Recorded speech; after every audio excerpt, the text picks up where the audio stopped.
Bloomberg Audio Studios. Podcasts, radio, news.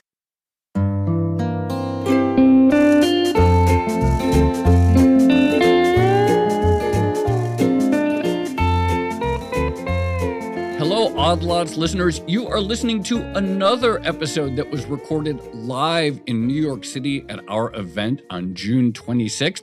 This time it's with the one and only Nassim Nicholas Taleb, distinguished scientist and advisor at Universa Investments. Yep, we talked to him about how to live a good life in a time of immense volatility. Take a listen. Nassim, what's your definition of a good life? What should we be aiming for? I mean, a lot of people think that we're programmed to be happy and stuff like that. In fact, we're programmed to feel useful. That's a good life. You don't have to be a martyr to feel useful. As a matter of fact, martyrs go too far, and if you look at their deaths, typically in history, you realize it could have waited a decade, and the problem would have solved itself by itself, right? So think of all the wars. And like the Vietnam War, it took care of itself, or the rest, so whatever. So let's forget about martyrdom, except of course in narrow cases where you save someone. So the idea is to be useful to others, and then the idea is, to share your mistakes as you grow in age, to share your mistakes with society, so they can build on it. That's my idea of a good life. For a lot of people, good life is hedonic in the sense that they have a chef flown in from Europe to eat some complicated food that our friend here, would not approve of eating, not non-steaks, complicated things with long names. And so that's a hedonic approach to things. Mine is you feel useful. So whether you have a family and you're providing for them, or if for a lot of people who don't have a family yet or may not have a family, because in the past, most people didn't have a family. A lot of people were orphans. A lot of people had children who didn't survive. So the idea is to be useful to the community in general. So we talked about this in the market context at the very beginning, but I feel this pull to basically always look at my phone, to monitor the latest headlines. Sometimes I don't think like I'm the best parent because I'm looking at my phone when I should be with my family, as you mentioned.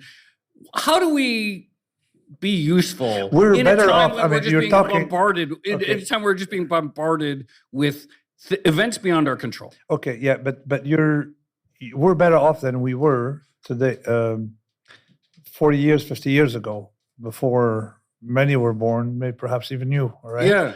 So you don't realize that we spent about a century in front of a TV set or reading papers where you're on the receiving end, but not providing anything in return. So it was a centralized information era that started, with modernity. And you realize you should see the families eating their dinner in front of the TV set. Basically, you're receiving information, whereas organically in the past, the way we dealt with information was by trading it. It's like Twitter. You give information, you receive information. So you go to the barber, someone gives you information, and then you go to buy fish, you give the fishmonger information, and then rumors start going. So, and now we're close to that period. Because you're not just receiving stuff, you're also tweeting, So although your spouse, I'm sure, tells you not to tweet from home. Not thrilled. That's right? correct. Yeah, that's correct. Okay. But it is true. When we're trying to get Joe's attention, we send a DM because he doesn't respond to anything else. So I'm sure he's tweeting. So you're feeling you're not just receiving noise, but you're creating So I'm contributing. Noise. I'm being useful by contributing to the noise. Thank you. Very validating. Wait, but do you personally enjoy being on Twitter? Because I read some of your tweets and, sometimes you seem a little angry. No, so just a little. If I were tweeting now in front of all of you, the tweet would look angry, but my face. Wait, actually, I'm often giggling when I'm tweeting. All right, I'm often giggling. So the idea is to separate your public persona from your private life. By the way, before we forget, before you leave tonight, someone DM'd me and said, "Can you please ask Nassim to unblock me on Twitter?" I get these all the time. Yeah, That's probably the most remind me frequent before you leave. message. Yeah. It seemed like a nice guy, and so, They all say, "Oh, sorry, I had a drink," or "I don't know." Wait, we should actually and typically ask. it's because of Bitcoin, because I chain block. Oh, When yeah. you have a smear campaign, you chain block. Yeah. Yeah. So the right. friends, if someone bullies you or you block their friends as well. So it's making that's right. It was possible at the time. Wait, how many people here have been personally blocked by Nassim Taleb? Not that many. not nothing. Not that many. Yeah, It's a small number. It's not Maybe none though. because It's just no. a Because random room in New I York. stopped about a couple of years ago from using the chain blocker. Yeah. One, because it had a lot of type 2 error, that the false positives. And the other reason is because when Elon took Twitter, he banned these bots. Yeah. So they can't operate anymore. You got to do it manually. Oh, like the third-party apps that you. yeah, can use to- exactly. yeah, They could use to block someone, their friends, the friends of their friends, the friends of friends of the friends, and all of that. So.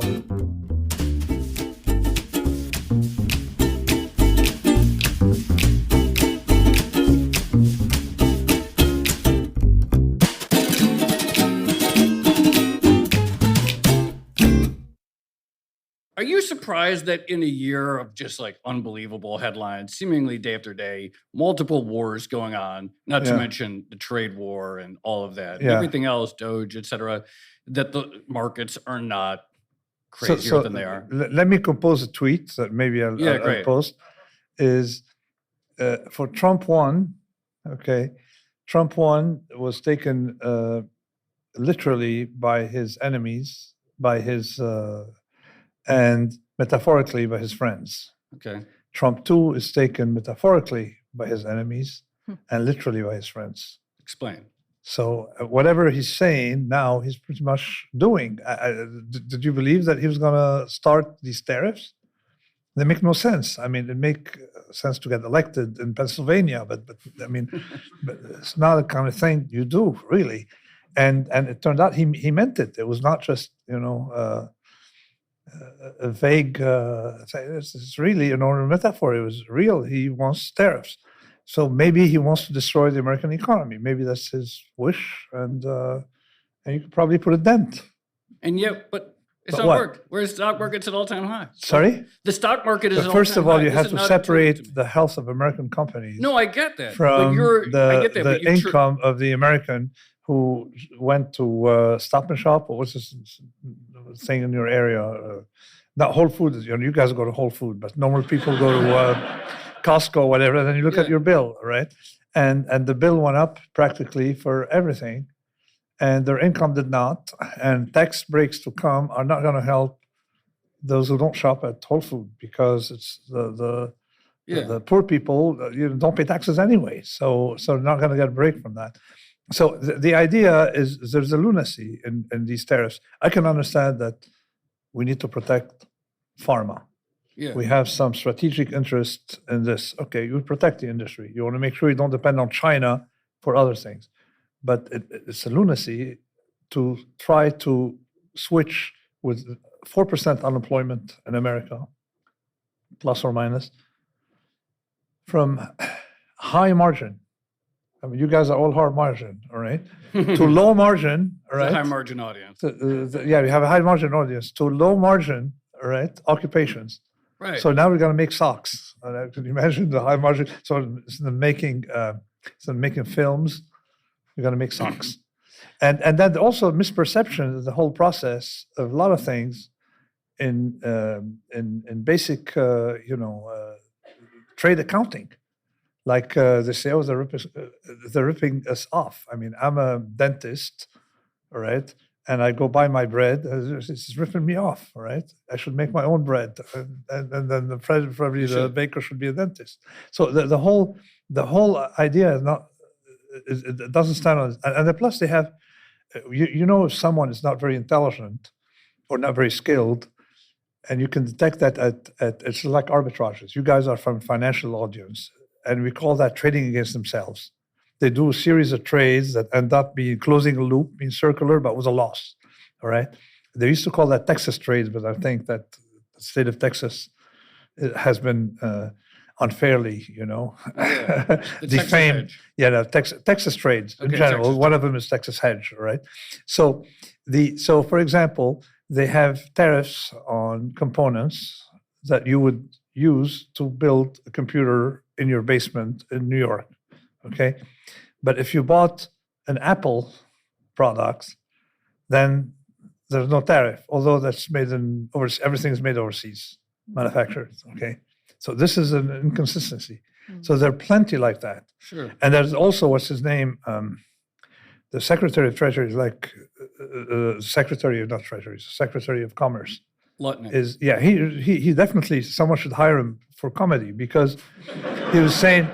First of all, he doesn't, the inconsistency, he didn't realize, he said, we're going to raise so much money from tariffs. And then when you ask him, you mean that the economy will not adapt to your tariffs by replacement? He didn't think about it. And he wants us to pay tariffs on bananas, so we're going to have substitutes. Or he spoke about wine. He said, people will buy American wine, but what happens if the price of French wine goes up?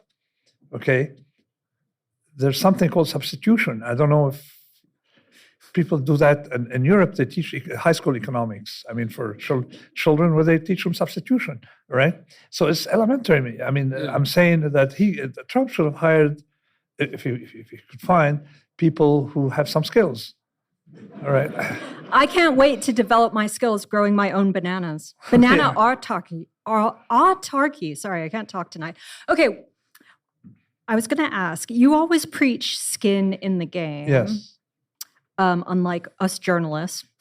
So I got to ask, you're still an advisor to Universa. What's been going on there? What are your returns like? Give us all the numbers. Okay. No, so this is not the place to discuss numbers. You won't get, all right? But you can get a general approach and philosophy that I have now to describe in a format, a compressed format of what we do and how we do it. We can safely say that, as usual, whatever we're doing worked. Okay, in the sense that We'll trust the you. idea. Let me tell you the idea. The idea is that you got to look at the return of that hedge. You got to return of the portfolio that was hedged, because sort of like when you have an insurance on your house, all right. You look at the package, house plus insurance. You don't look at insurance as a tradable thing. Today, I'm not going to have insurance. Tomorrow, I will have. Or how is that paying off? You look at the package, okay? Insurance allows you to buy a bigger house because your total risk is lower in case of stuff like that. So it's the same situation. And the stock market rallied, which means that not only did the hedge do okay, but it wasn't needed. So you're like making money on your insurance. So net, that story continued. And we've been doing it now for, time flies. We're in 2025. That's it. 25 minus, it's a lot, right? So we're doing it for 18 years, 19 years, directly with Universa, and then before, of course, an iteration before. And it's the same story. We didn't change strategy for a second, and we will not change strategy. So basically, that's what we do is the same thing. It's just that it's getting bigger. That's it. Well, wait. There are a lot more volatility events nowadays. Do you not adapt to that at all, or take that into account? Okay, so let me tell you, if you look net, first of all, I don't look at volatility as volatility. Okay. And in my technical work, and Universa doesn't look at volatility. You look at, for example, you can have a tail event, and then you can have regular volatility. So a lot of people are overawed by regular volatility, and typically what they call regular volatility is, I learned the linguistics of that business, is when the market goes down. They don't. In the old days when they're losing money, they would say, "Oh, the markets are volatile." Volatile doesn't mean it's going up. Volatile is not an absolute mean deviation. Volatile is negative return. All right. So a lot of perception of things of volatility I mean, your profession as a journalist is, of course, very important. That way you can reveal bad stuff when it's made and things like that.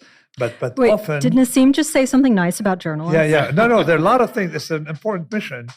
But very often, there's the scaling doesn't quite match. Like, for example, people in journalism, and this I wrote about in Fooled by Randomness, you should have newspapers, or let's say lengths of newspapers. Now we don't have newspaper, but you understand what I mean. There should be, on days like the stock market crash or on last couple of weeks, newspapers should be that big, and the rest of the time should be half a page. But they have the same length, all right? So that's the scaling problem in journalism. In other words, you have the news 14 and a half minutes plus, of course, the Bloomberg ad in the middle.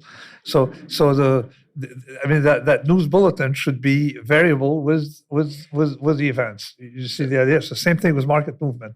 So I don't think that we are experiencing the real volatility compared to what could have happened and what we have seen with explosive markets. Yes. So, as mentioned, multiple wars going on. We had the COVID shock. We had the inflation shock. We have massive changes happening in the political landscape, including right here in New York City. Is there an underlying reason, in your view, why it feels as though big things are happening? No, my whole point is that, to go back to, or is just perception? Go back to what we call about fat tail. Fat tail means the smallest number of events explains the largest number of deviations. For example, if you take 1,000 people and you have inequality, one person will have most of the money. Likewise, few historical days have most of the information. Mm-hmm. Likewise, so this is entirely normal. But the point is, you can predict ahead of time that you're going to have when you're going to have these days, or you're going to have. The structure of it is, though, very, very stable. It is, things tend to follow a power law. So, go ahead. Oh, I'm going to ask a very basic question that I'm sure you get asked all the time, but we are all nevertheless very interested in your answer. By definition, black swans, I guess, are unpredictable and impossible to forecast, but what black swans do you see on the horizon? Okay, so you love this question. I know. Let me rephrase it, okay? There's something called gray swans, all right? So pandemics were gray swans, or gray swans means events that have these characteristics of very small number of events determine large part of the total effect, like small number of events, small number of wars have killed most of the people, stuff like that, pandemics. So there's gray swans, and you can say they have a structure. You predict them ahead of time, you don't know, okay? But what we do is you can figure out if an environment is fragile or not. And in fragile environments, you can say, okay, this is prone to break if there's a shock. Like in 2007, we knew that the banks were fragile.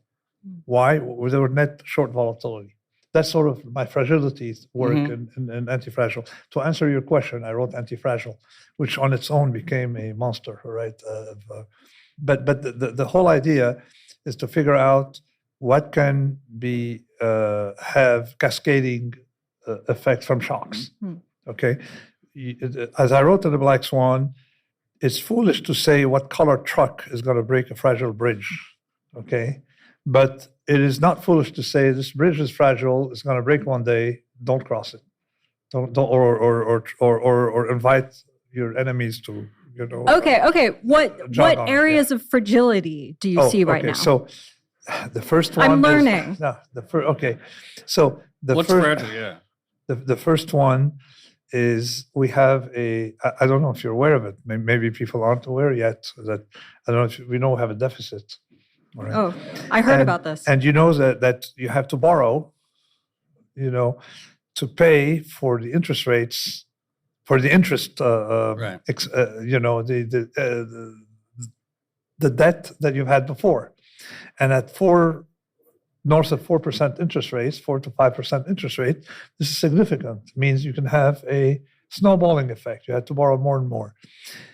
And you know that they're not fixing the budget problem, except verbally. Hey, we're going to fix the budget. It's all the same story. The structure of the political system, unfortunately, is driving us there. Okay, so this is one source of fragility, one main source of fragility. Okay, is that the political system is not adapted to that kind of thing. So what happened in the Western world? It's not just the case of the United States. It's a case of the Western world, because you got to look at it as I describe in Anti-Fragiles. Think of an S curve. Like China can have rapid growth because they're pulling people out of their beautifully landscaped countryside to put them in apartment blocks. That maybe it's not pleasant for the people, to live in boxes, but that generates a huge amount of economic growth. Okay, so a lot of people going up the so-called development scale, you're on the convex part of the S curve. Okay, the West is on the concave part of the S curve. So, which means that you have two-car, most except New Yorkers live in small boxes like poor people in the Middle Ages. But outside New York City, most people have two-car garages, stuff like that. So you can't grow, right? Yeah.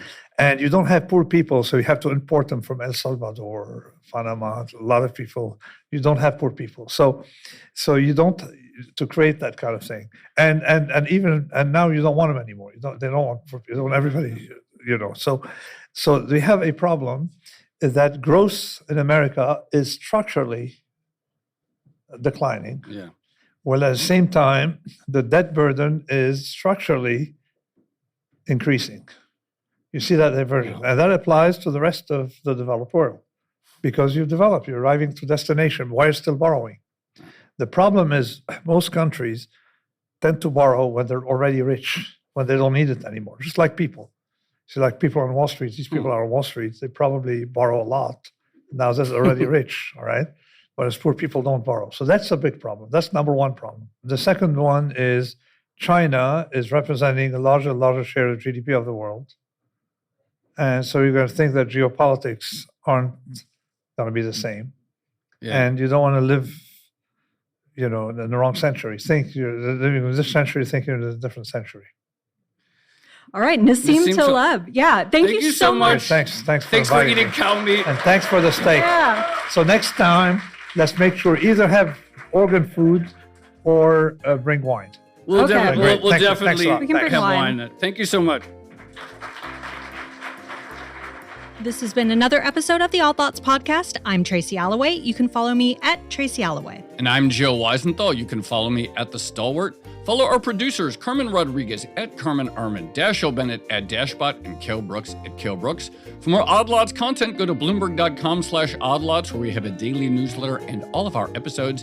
And you can chat about these topics 24/7 in our Discord, discord.gg/oddlots. And if you enjoy Odd Lots, if you like it when we do these live recordings, then please leave us a positive review on your favorite podcast platform. Thanks for listening.